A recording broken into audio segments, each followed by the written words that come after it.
I'm going to tell you about a book which is called China's Asian Dream. China's Asian Dream is a work of 2 years spent wandering around China's border regions and often foreign parts of Asia.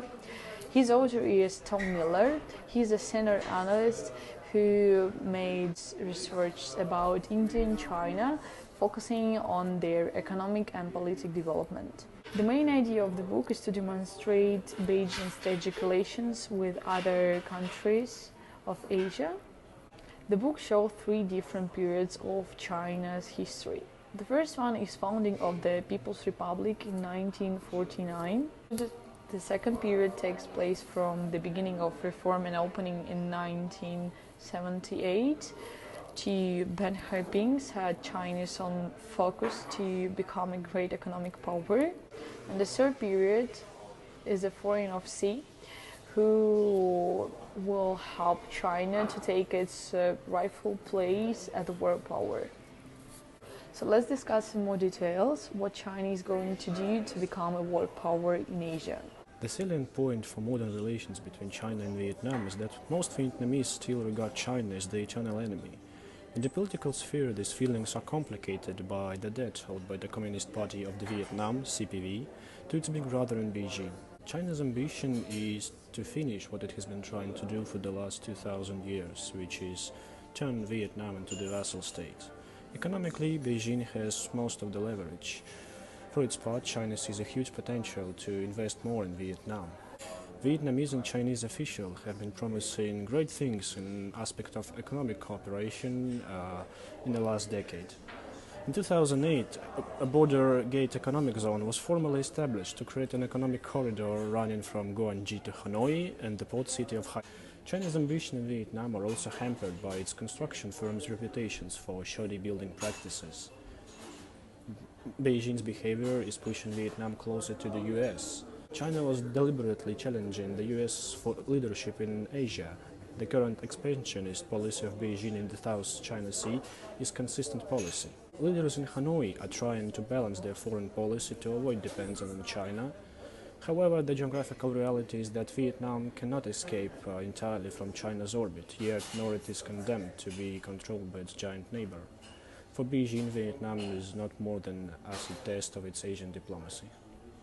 Talking about relationships of China with its neighbors and how China invests in their economy, it's very important to mention Myanmar.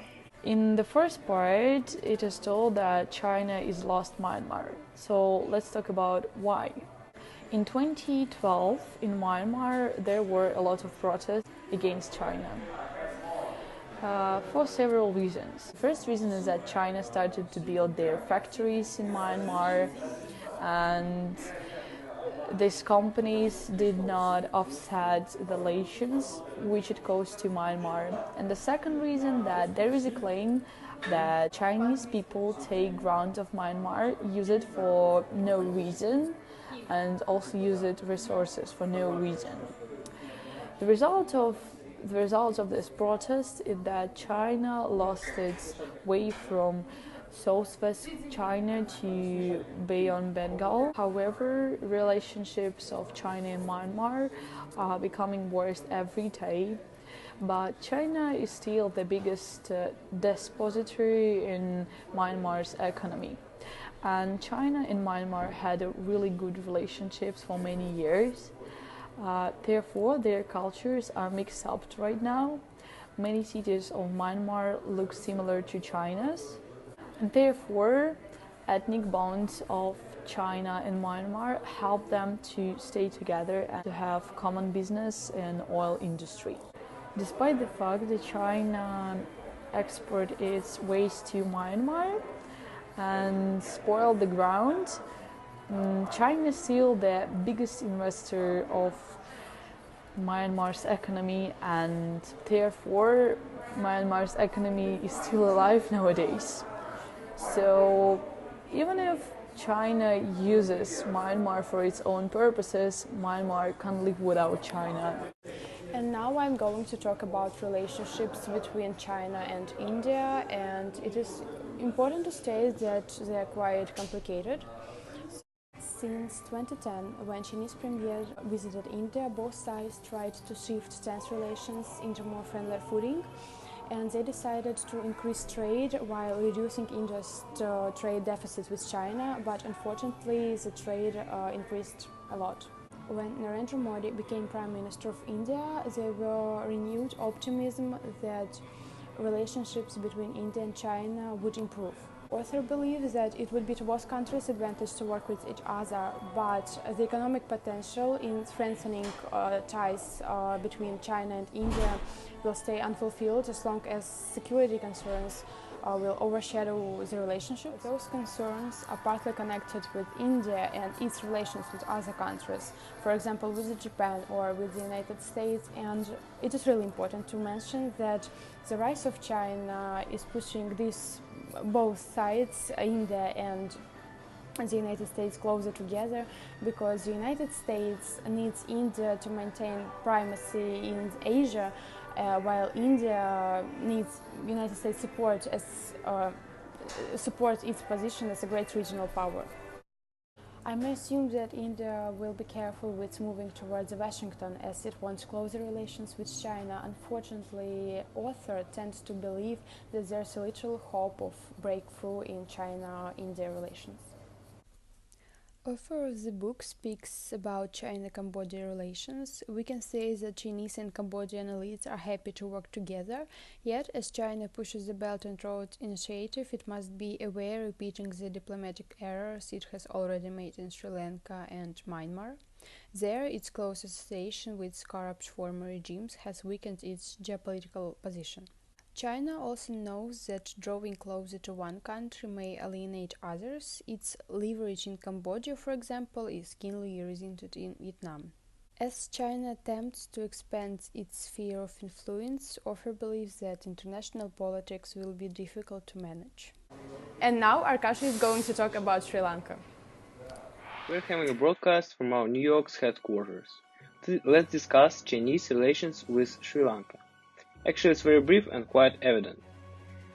These days, China continues to contact strongly with Sri Lanka's economy, since it has to deal with a need in the energy resources. And due to the Sri Lanka's special geographical location, close to India, and it's located between the countries which have an access to the straits like Malacca and Persia.